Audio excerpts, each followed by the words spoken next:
Hi there! As another part of our Summer of Updates event, we're introducing aesthetic 1.1. In this update, we focused on adding new aesthetic decorations suitable for homes or offices.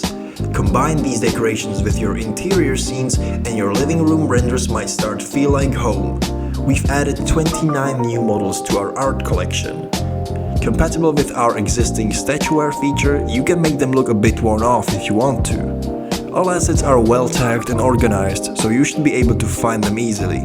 They're also very well optimized, so you don't have to worry about performance issues. Check out aesthetiq on superhivemarket.com.